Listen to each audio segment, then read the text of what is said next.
प्रश्नोत्तर सत्संग माध्यम से आज एक प्रश्न आया है धीरेन्द्र अग्रवाल, कनाडा, अमेरिका से। उनका प्रश्न ये है कि महाराज, कोई शूद्र जाति का हो, क्या वो ब्राह्मणों से भी ऊंचा हो सकता है इसी जन्म में, जन्म रहते हुए? मतलब इसी जन्म में जिंदा रहते हुए, मर के नहीं। और दूसरा प्रश्न है, क्या कोई शूद्र शंकराचार्य आदि पद पर प्रतिष्ठित हो सकता है? आपके वचन सुनना चाहते हैं इनका।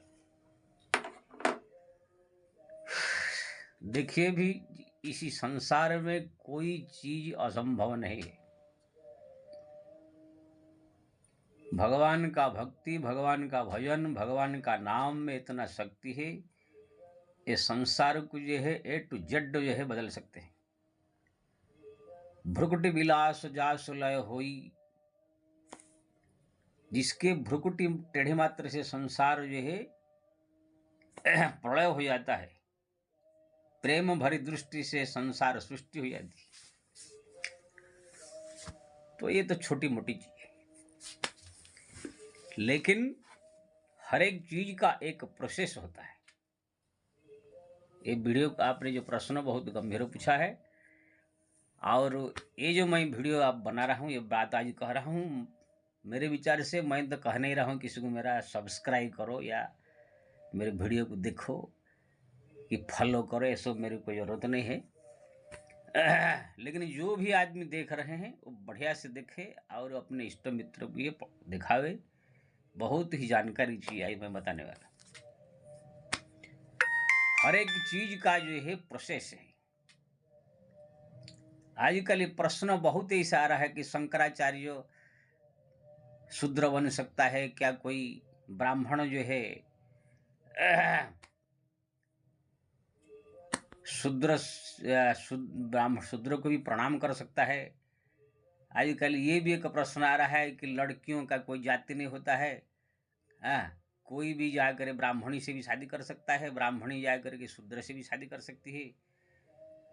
कोई भी लड़की से, किसी भी जाति के लड़की से जो है कोई भी जाति का आदमी शादी कर सकता है। लड़कियों का कोई जाति नहीं होता है। ऐसे ऐसे मूर्ख भरी बहुत सारे प्रश्न लोगों के सब है। कुछ पढ़ते नहीं, लिखते नहीं, ना कोई ग्रंथ पुराण पढ़ते, ना कोई अध्ययन है, ना कुछ है। बस सुनी सुनाई बातें सब करके प्रश्न करते हैं।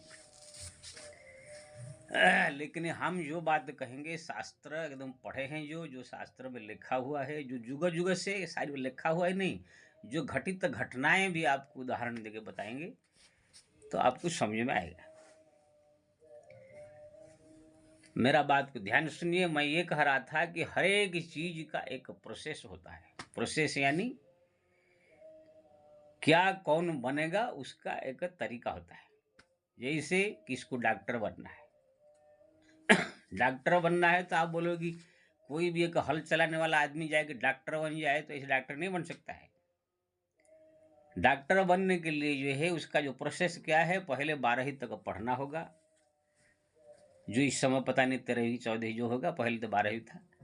पढ़ने के बाद आपको डॉक्टर का कोर्स एक लेना पड़ेगा, MBBS कोर्स। उसी कोर्स में पढ़ते पढ़ते, डॉक्टरी पढ़ते पढ़ते, फिर वो कोर्स में आपको जो है पास होना होगा, तब जाकर आपको डॉक्टरी की डिग्री मिलेगा। तो वही आदमी जाकर के डिग्रीधारी डॉक्टर बन सकता है। उसमें और कुछ भी प्रोसेस हो सकते हैं, मेरे को इतना जानकारी नहीं, मैं कोई डॉक्टर तो बना नहीं। लेकिन है, कोई भी आई गाड़ी चलाने वाला ड्राइवर या कोई हल चलाने वाला जाके डॉक्टर नहीं बन जाएगा। जो जाकर वो कोर्स किया होगा सरकार की तरफ से या उसको डिग्री मिला होगा, वही बन सकता है। किसको इंजीनियर बनना है तो 12वीं 13वीं के बाद जो इंजीनियर कोर्स करना पड़ेगा, उसमें पास होगा तो बन सकता है। किसको इकोनॉमी में आगे बढ़ना है, MBA करना है, तो फिर उसको जो है कमर्शियल लेकर के जो है उसको ये सब पढ़ते हुए कोई IAS ऑफिसर अगर बनना चाहे, कलेक्टर बनना चाहे, तो उसको IAS ऑफिसर बनने का जो प्रोसेस है वो पढ़ाई करके फिर जो है इंटरव्यू दे करके उसमें पास होकर के बनना पड़ेगा। कोई राजनेता बनना चाहे तो सबसे पहला काम उसका है कुछ थोड़ा मोड़ा पढ़ा लिखा तो होना चाहिए, नहीं पढ़े तो भी राजनेता अगर कोई बनना चाहे, किसी भी एक जो राष्ट्रीय पार्टी है उसमें शामिल होना पड़ेगा। शामिल होकर के पार्टी का प्रचार प्रसार करना होगा। भले ही जानते हो कि हमारा पार्टी सब गलत है, दूसरा पार्टी अच्छा है, तो ये अपने पार्टी का ही बड़ाई करना होगा, दूसरे पार्टी का बुराई करना होगा। इसी प्रकार से जो है करते करते करते सबके नज़र में आना होगा, जो बड़े बड़े पार्टी के लोगों के नज़र में। फिर आपको जो है हो सकता है टिकट मिल जाए, आप चुनाव लड़े, चुनाव भी आप प्रचार प्रसार करके गली गली घूम के भीख मांग के लोग को मना के गोड़ हाथ धर के पटा के कैसी वोट लेके जितना होगा, फिर आप राजनेता बन गए, आप मंत्री बन सकते, कुछ ये सब प्रोसेस है। डायरेक्ट कोई किसान का लड़का आकर के प्रधानमंत्री नहीं बन जाएगा।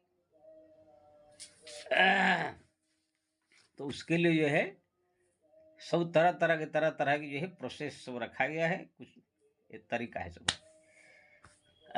राजनेता तो और कोई बन सकता है कि ना, राजनीति में कोई पढ़ाई की इसकी आवश्यकता नहीं रहता है। ऐसे कोई पार्टी का जो अध्यक्ष है, अगर कोई किसी भी आदमी को अनपढ़ गंवार आदमी को भी कहीं चुन लिया तो भी वो राजनीति में जो है चल जाता है। लेकिन ये जो डॉक्टर है, इंजीनियर है, कलेक्टर है, ये सब में नहीं चलेगा। तो ऐसे ही जो है हमारे ब्राह्मण कोई शूद्र जाति का है, अगर वो ब्राह्मण से ऊंचा बनना चाहे तो उसी का भी एक प्रोसेस है। वो प्रोसेस को अगर वो पूरा करेंगे तो ब्राह्मण भी शूद्र भी जाए, ब्राह्मण भी जाके शूद्र के चरण में प्रणाम कर सकता है। वो प्रोसेस क्या है? जैसे कोई शूद्र जाति में जन्म हुआ है, शूद्र है, लेकिन वो भजन पूजा पाठ भक्ति जप तप घर में किया, भागवत रामायण ये पढ़ा, सत्संग किया, ज्ञान हुआ। ज्ञान होने के बाद जो है घर संसार से वैराग्य हुआ। ज्ञान होने के बाद वैराग्य होना चाहिए मन में। वैराग्य होने के बाद घर संसार त्याग करके अयोध्या, वृंदावन, काशी, मथुरा जो हमारे संत का गढ़ है, वहां पर जाकर के किसी गुरु जो होते हैं मंत्र दीक्षा देते हैं, साधु संत सन्यासी हमारे जो घर संसार त्याग करे साधु संत बन चुके हैं, आश्रमधारी कोई हो चाहे कोई भी साधु संत हो जो संसार त्याग करके बाबा जी बने हैं, उनके आश्रम में जा करके उनकी सेवा करना होगा। वहाँ कुछ दिन सेवा करके फिर उनका प्रिय होना होगा, फिर उनसे दीक्षा मंत्र ले करके आपको साधु बनना होगा, सन्यासी बनना होगा। अगर आपने संत साधु का प्रोसेस पूरा कर दिया, साधु बन गए, घर संसार त्याग कर दिए, अब ये जो संसार में जितने चारि वर्ण है, ब्राह्मण, क्षत्रिय, वैश्य, शूद्र से आप ऊंचा उठ गए। हमारे उड़ीसा में एक कहावत है, क्या चार जाति क्या छह गोला, साधु हेले सबु गला। यानी कितना भी किसी भी जाति का हो, वर्ण का हो, जो संत साधु बन जाते हैं फिर उनका सब जाति खत्म हो जाती है, वो चार जातों से ऊपर हो जाता है। इसलिए हमारे कबीरदास जी ने कहा, जात न पूछिए साधु की, पूछ लीजिए ज्ञान, मोल कीजिए तलवार की, पड़े रहने दो म्यान। म्यान में जो तलवार है, तलवार का मोल कीजिए, वो म्यान जो ढक्कन है उसमें रखा है उसी का कोई मोल नहीं है। ऐसे ही जो है कोई साधु संत बन गया, सन्यासी धारण कर लिया, तो वो फिर चार वर्ण ब्राह्मण, क्षत्रिय, वैश्य, शूद्र आदि सबसे उच्च कोटि हो जाता है। अब कोई ब्राह्मण भी अगर उसी आश्रम में जाएगा या कोई साधु वेश उनका दिखेगा, तो ब्राह्मण को भी चतुर्वेदी चाहे कितना बड़ा ब्राह्मण, शुक्ल ब्राह्मण से, जो उच्च कोटि के ब्राह्मण से भी जा करके वो शूद्र, वो चमार हो चाहे धोबी हो, चाहे किसी भी जाति का, अगर वो साधु बना है, सन्यास ले लिया है, तो उनके चरण में जाकर के ये ब्राह्मणों को प्रणाम करना होगा, न कि वो साधु आकर झुकेगा। क्योंकि सन्यास एक बार ले लेने के बाद, साधु बन जाने के बाद, साधु किसी के चरण में अब झुक नहीं सकता है। या तो साधु संत में कि किसी चरण में जो झुक सकते हैं, जो गुरु आदि आदि, या तो अगर संसार में आएंगे तो अपने माँ बाप के चरण में ही झुक सकते हैं। अपने जो माँ बाप जिसने जन्म दिया उन्हीं के चरण में ही प्रणाम करने का अधिकार सन्यास को है, साधु को। या तो अपने घर में जो बड़े भाई आदि आदि उनको आप चरण में झुक नहीं सकते हैं। सिर्फ जय सिया राम या अलख निरंजन कहा करके इस भगवान नाम लेकर के उनको सलाम कर सकते हैं। लेकिन चरण में झुकने का केवल पिता माता के, आओ संसार में किसी के आप चरण में झुक नहीं सकते संसारिक लोगों से, कितना भी आपके गांव का रिश्ते नाता। तो कहने का मतलब हुआ कि नहीं प्रोसेस? आपने पूछा था क्या कोई शूद्र ऊंचा उठ सकता है जिससे ब्राह्मण ही प्रणाम करे? हुआ कि नहीं? इस समय हमारा भारतवर्ष में मैं बताता हूं, और सत्ययुग से भी मैं ये कलयुग पर अन्य युग में बताऊंगा। हमारा वर्तमान भारतवर्ष में इतने बड़े बड़े महामंडलेश्वर, जो बड़े बड़े मठाधीश है, कोई क्षत्रिय है, कोई शूद्र भी है, कोई बणिया भी है, लेकिन उनके पास में जाकर के बड़े बड़े ब्राह्मण जाकर उनके शिष्य बनते हैं, उनकी सेवा करते हैं, उनका चरण दबाते हैं, तेल मालिश करते हैं। हमारा साधु संत में सब ऐसा, मैं घूम के सब देखा। अयोध्या में एक संत है जो केवट जात का है, जात में केवट, मच्छीमार और बहुत बड़ा एकदम आश्रम, करोड़ों की अरब की संपत्ति आश्रम। वहां पर साधु संत 2 से 5 रहते, प्रतिदिन भोज भंडारा होता है, भगवान की आरती होती है, पूजा होता है, अखंड हरि कीर्तन चल रहा है। अब महंत जो है वो सब महाराज है, और वो जात में केवट है। और वहां पर जाते हैं कितने ब्राह्मण, कितने साधु, कितने जाकर उनके चरण में झुकते हैं। उनका कितने चेला ही ब्राह्मण है जो कि चरण दबाते हैं, तेल मालिश करते हैं। ऐसे आपको कितने दृष्टांत दे सकता हूं। अयोध्या वृंदावन में ऐसे संत है, कोई ब्राह्मण भी साधु है, कोई क्षत्रिय भी है, कोई वैश्य भी है, कोई शूद्र है, कोई धोबी है, कोई चमार है, ऐसे भी आपको मिलेंगे हमारा संत समाज में, हर प्रकार की जाति का। लेकिन हमारा वो उसमें कोई पूछता नहीं है कि आप किसी जाति के हो, किसी वर्ण के हो। संत समाज में जाति न पूछिए साधु की। आप साधु वेश धारण किए हैं, सन्यासी है, किसी भी आश्रम में जाए तो हमारा कोई पूछेगा नहीं आप किसी जाति के थे, किसी वर्ण के, इसको इस पूछने का अधिकार नहीं। हाँ, परस्पर प्रेम में अगर ऐसे बैठ करके प्राइवेट रूप में किसी दोस्त मित्र अगर पूछे आप पहले किसी जाति का थे, इसे पूछ लिया तो बात अलग। लेकिन ऐसे साधु कोई गया तो किसी जाति के हो, किसी वर्ण, ऐसे नहीं। संत वेश देख करके उनको रहने को व्यवस्था हो जाएगा। हाँ, ये पूछ सकते हैं आपके गुरु कौन है, किसी संप्रदाय से हो आप, आपको जो है क्या मंत्र मिला है, ये सब आप पूछताछ कर सकते हैं। तो आपने पूछा था कोई शूद्र के चरण में ब्राह्मण प्रणाम कर सकते? वर्तमान में अब 1000 आपको मैं बता दूंगा। तो आज ही मैं गारंटी देकर कहता हूं, कोई भी शूद्र हो, चमार हो, धोबी हो, कोई भी हो, अगर गीता रामायण भागवत पढ़े, सत्संग सुने, मना में उनका मन में वैराग्य हो, साधु बनने की इच्छा हो, साधु बन जाए। बनने की इच्छा मैं ले करके उनको साधु बना करके अब बड़ा आश्रम में उनके चेला बनाऊंगा, और 1000 ब्राह्मण गृहस्थ संसारी के लोग सब जाए चरण में उनका झुकेंगे।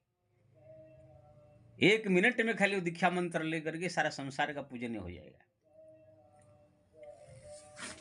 तो कहने का मतलब, लेकिन ये प्रोसेस पूरा करना होगा। पहले आप गीता भागवत रामायण पढ़ो, पढ़ करके ज्ञान प्राप्त करो, उसके बाद संसार से वैराग्य हो, फिर जाकर के संत साधु के चरण में जाकर उनकी सेवा करो, फिर गुरु से दीक्षा लो, सन्यास बनो, तब जाकर होगा ना। आप बोलो कि हम घर संसार छोड़ेंगे नहीं, इधर बढ़िया सुंदरी औरत के साथ घपाघप घपाघप आप जो है संसार का सब कार्य करोगे, क्या बताओ। मेरे को तो ये सब बोलने में भी थोड़ा शर्म आता है, गुस्सा कभी कभी आ जाता है, मुंह से निकल जाता है। यहाँ पर संसार का सब उल्टा पुल्टा सुल्टा सब जो है कार्य करोगे तुम, बाल बच्चा 4 पैदा करोगे, घर संसार में फंसे रहोगे। आप बोलेगे थोड़ा हम पूजा कर ले, थोड़ा पाठ कर ले, थोड़ा जप कर ले, अब ब्राह्मण से पूजनीय हो जाए, ये नहीं होता है। मैं थोड़ा अपशब्द बोल दिया इसलिए क्षमा चाहता हूँ। क्या कहा है, मेरे को कभी कभी जोश आ जाता है। तुम संसार के अंदर रह करके कितना पूजा कर लो, कितना पाठ कर लो, कोई शूद्र हो, चमार हो, धोबी हो, या किसी भी जाति का संसार का हो, अगर संसार में रहकर भगवान का दर्शन भी कर लोगे, आप भक्ति करते करते भगवान आपको प्रकट हो गए, तो भी आप संसारिक हो। तुम अगर शूद्र जाति में हो तो तुमको ब्राह्मण आगे प्रणाम नहीं करेगा। तुम कितना बड़ा भक्त बन जाओ, कलेक्टर बन जाओ, इंजीनियर बन जाओ, कुछ ही बन जाओ, ये व्यवस्था ये संसार में नहीं है।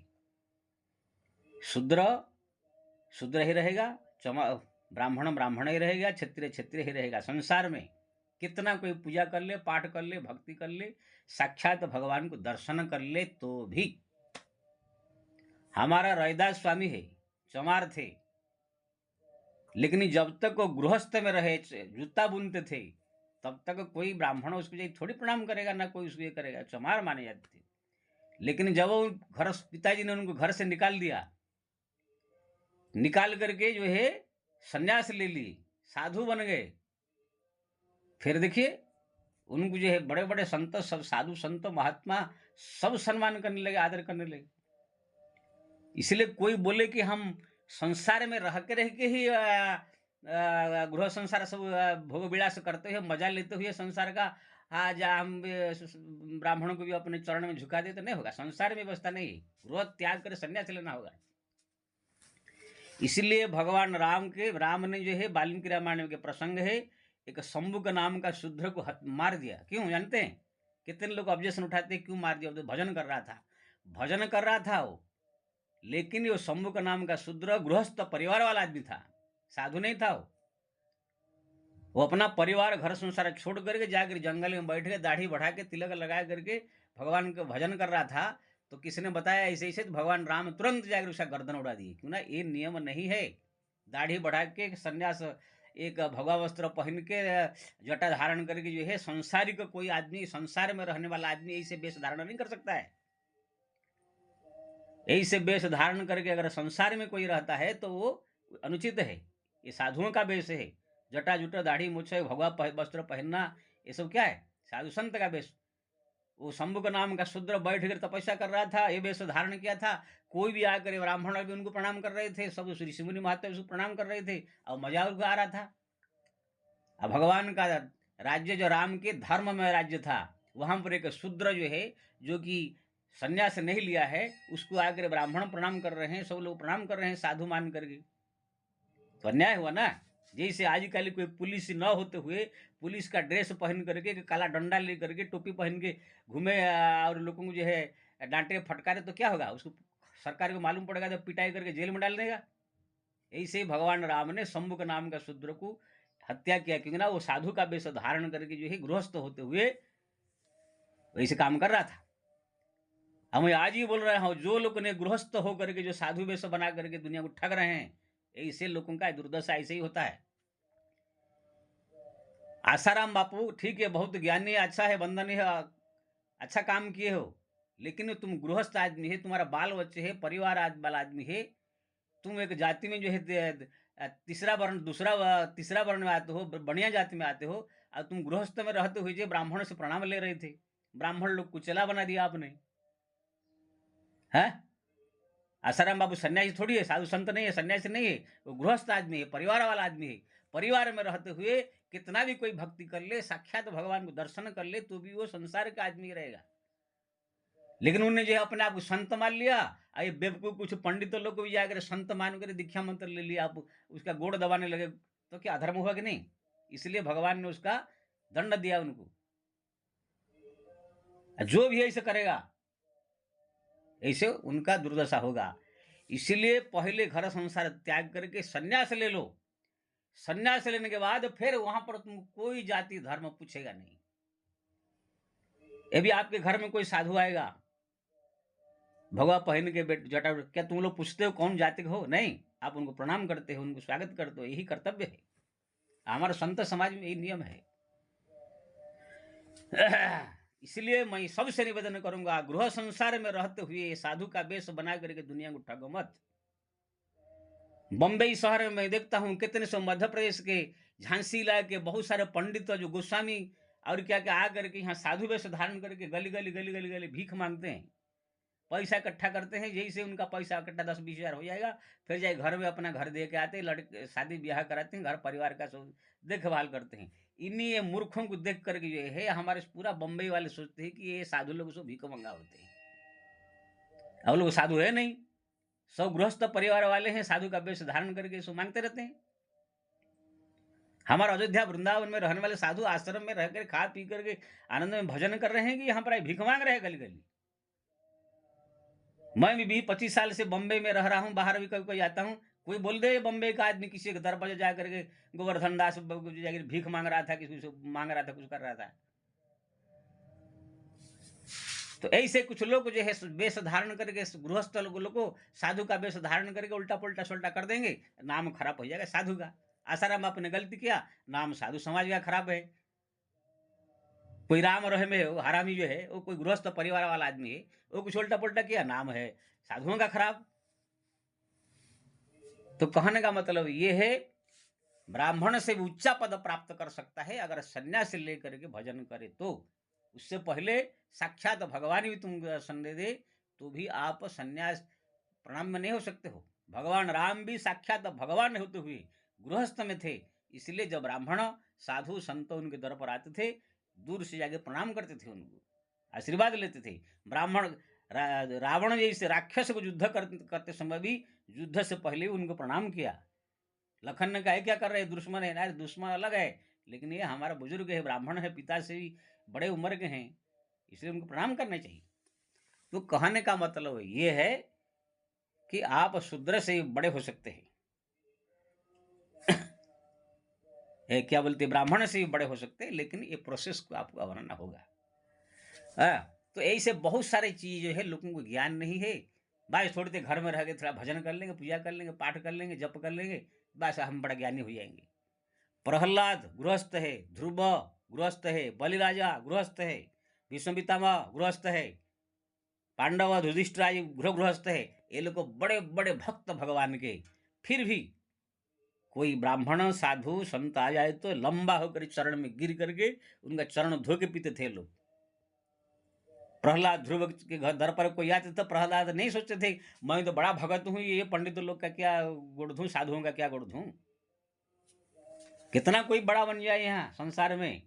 सन्यासी से नीचे रहे, 4 वर्ण के गुरु सन्यासी, 4 वर्ण के गुरु ब्राह्मण, ब्राह्मण के गुरु भी सन्यासी होते हैं। आपको जो मैं बता रहा हूं त्रेता युग की बात, जिसी ऋषि ने दशरथ जी को अभिशाप दिया, जो श्रवण कुमार के बाप है, वो जानते कौन जात के हैं? वो बढ़िया जात के जात में वो बढ़िया है, तेली गुप्ता जो भी कहो, लेकिन संत बन गए तो बड़े बड़े ऋषि मुनि, बड़े बड़े ब्राह्मण भी जाके, संत साधु महात्मा जाके, बड़े बड़े राजा भी जाकर उनके चरण में प्रणाम करते थे। जब श्रवण कुमार को मार दिया तो दशरथ जी महाराज गिड़गिड़ा के प्रार्थना कर रहे थे कि प्रभु कृपा कर दीजिए, मेरा गलती हो गया, लेकिन फिर भी अभिशाप देकर उनको जो है दंड दिया। ऐसे बहुत सारे हमारे ऋषि है त्रेता युग में, व्यापार छोटे छोटे वर्ण के हैं, लेकिन परम वंदनीय परम आदरणीय है विश्वामित्र। क्या है? क्षत्रिय है, उनका जन्म ही क्षत्रिय है हुआ है, लेकिन जहां पर अब पहुंच जाएंगे बड़े बड़े ऋषि मुनि महात्मा, बड़े बड़े जो है भक्त, बड़े बड़े संत, सब जो है एकदम जो है उनके चरण में गिर के करते, क्यों ना वो ऋषि है, संत है, साधु है, तपस्या किया है, भजन किया है।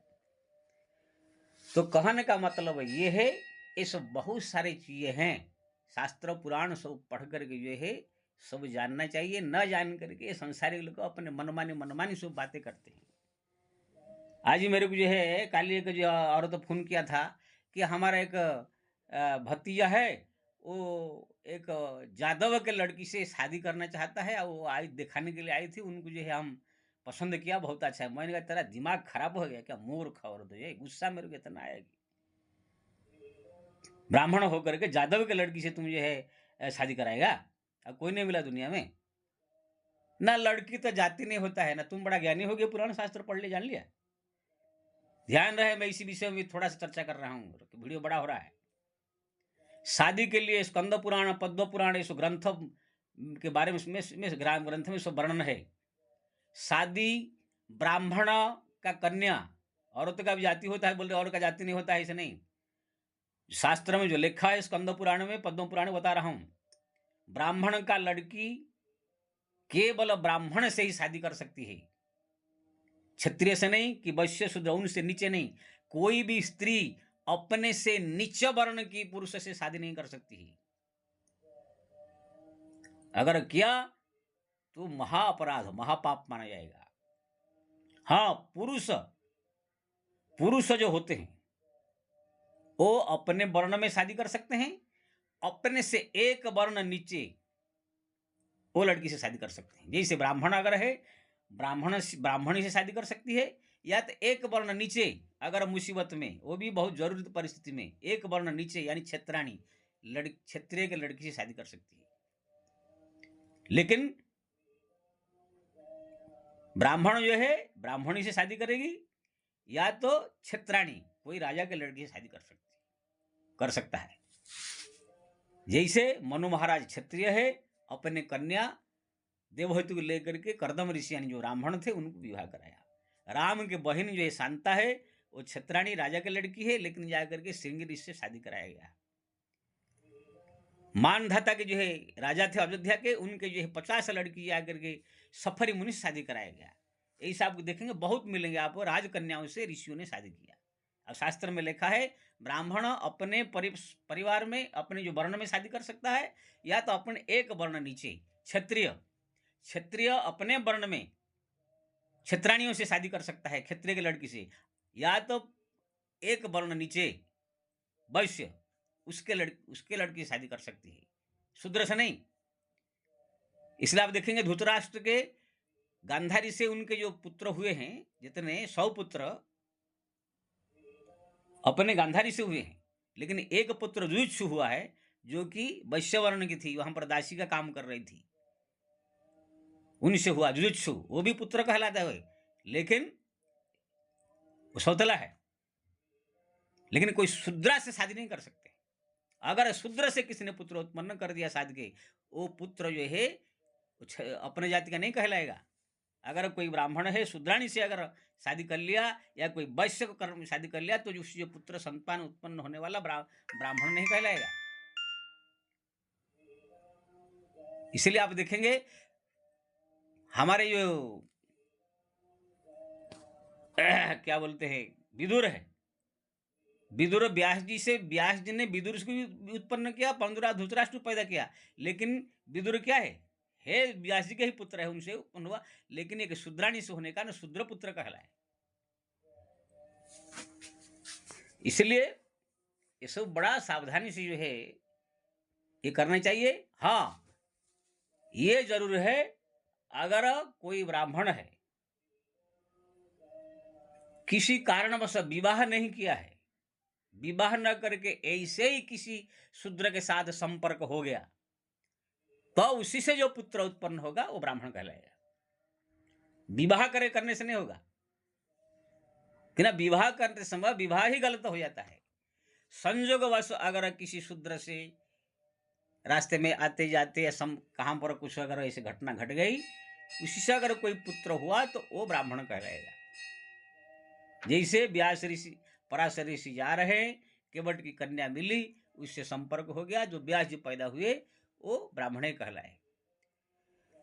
वशिष्ठ ऋषि जा रहे हैं, रास्ते में एक जो है चांडाली मिली, उनसे संपर्क हो गया, तो उससे जो पुत्र हुए शक्ति मुनि हुए वो ब्राह्मण कहलाए। ऐसे बहुत सारा आपको मिलेगा कहानी।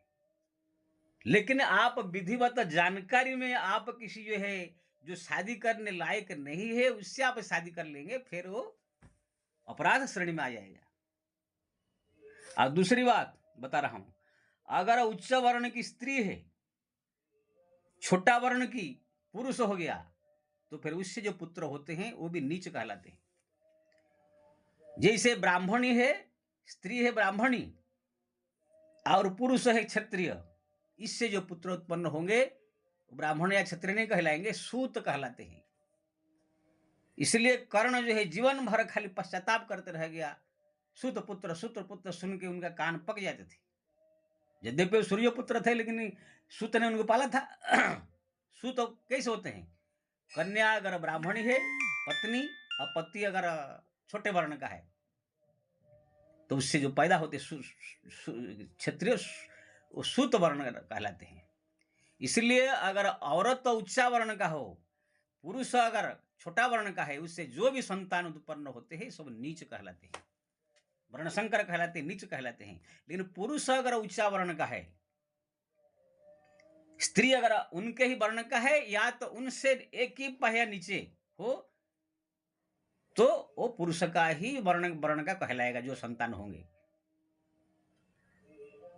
अगर कहीं शूद्र फुद्र से इसे शादी कर लिया, तो फिर जो पुत्र उत्पन्न होंगे वो फिर अपने जाति का, पुरुष जाति का नहीं कहलाएगा। ये सब शास्त्र में जो है, पद्म पुराण, स्कंद पुराण, ये सब में वर्णन है। अगर किसको जानकारी करना हो तो जाकर स्कंद पुराण, पद्म पुराण पढ़े। ऐसे सब शास्त्र पुराण में आप देखिए, ऐसे घटनाएं बहुत सारे घटी है। तो कहने का मतलब ये है, लोग न पढ़ते हैं, ना सुनते हैं, ना पुराण शास्त्र कुछ ही, अपने मनमाने ढंग से सब कार्य करते हैं। बोलते हैं ब्राह्मणी से कोई भी, हम उसने उदाहरण दिया है कि नाई जो है ब्राह्मणी से शादी किया, नाई से अगर ब्राह्मणी शादी किया है, वो नाई इतना गर्त में गिरेगा, प्रतिदिन ब्राह्मणी का जो है चरण छुएगी, वो उनका सेवा करेगी। एक ब्राह्मणी की सेवा लेते लेते लेते गृह संसार में रहते हुए उसका प्रतिदिन पाप होगा और जाकर घोर नरक में गिरेगा। छोटे जाति होकर तुम ब्राह्मणी से कैसे शादी करेगा?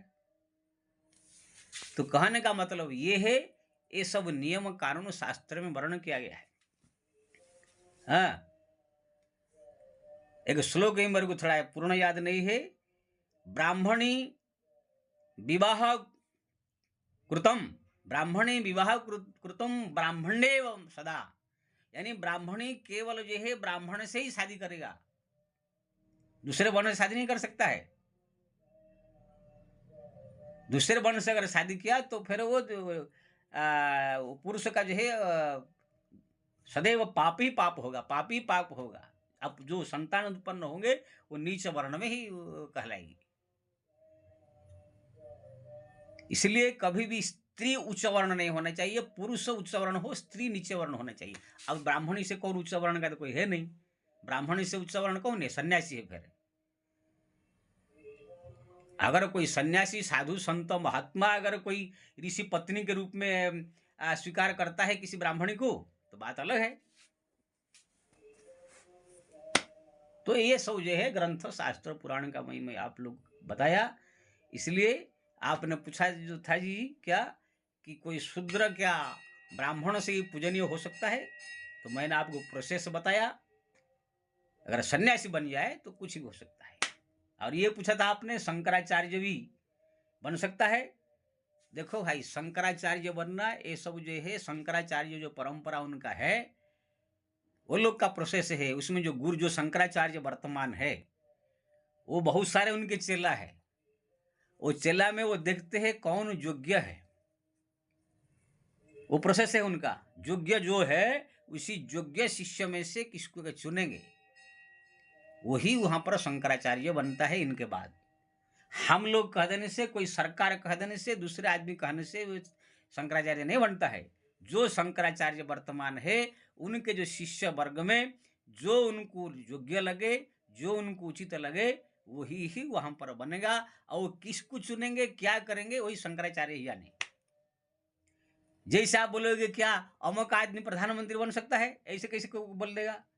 प्रधानमंत्री का जो प्रोसेस है, जो पार्टी का आदमी, वो सब चुनाव होगा, चुनाव में पब्लिक जिसको वोट देंगे, उसमें जो पूरा उनके पार्टी का पूरा मेन होगा, अध्यक्ष होगा, जो पार्टी चुनेंगे प्रधानमंत्री बनेगा, वही बनेगा, कि कोई कह देने से बन जाएगा। ऐसे ही शंकराचार्य बनने के लिए, शंकराचार्य जो वर्तमान है, उनके जो 100, 200, 5 शिष्य होंगे, वो शिष्य में से जिसको शंकराचार्य चुनेंगे, हाँ ये योग्य है, गद्दी पर बैठाएंगे, वही बनेगा। आप कहने से, हम कहने से, कोई पत्रकार कहने से, मंत्री कहने से ये सो नहीं बनता है। इसलिए ये उनके विचार है। कोई बोलता है मंदिर में क्या कोई शूद्र पुजारी हो सकता है? राम मंदिर में पुजारी कौन होगा, क्या होगा, नहीं होगा, वो सब वहां का संस्था, वहां का लोग जाने। वो पुजारी क्या करना, क्या नहीं करना, आप हम कह देने से हो जाएगा? सबका अलग अलग प्रोसेस है, अलग अलग का ये है। ये प्रोसेस का हम जो है अनुकरण करना चाहिए। बहुत वीडियो लंबा हो गया, इसलिए बंद कर रहा हूँ। जय श्री राम। मैं तो ये सब प्रश्न का उत्तर देता नहीं हूँ, मैं खाली हरिनाम के बारे में ज़्यादा बताता हूँ, लेकिन क्या करे पूछ लिए इसलिए बता दिया। जय श्री राम।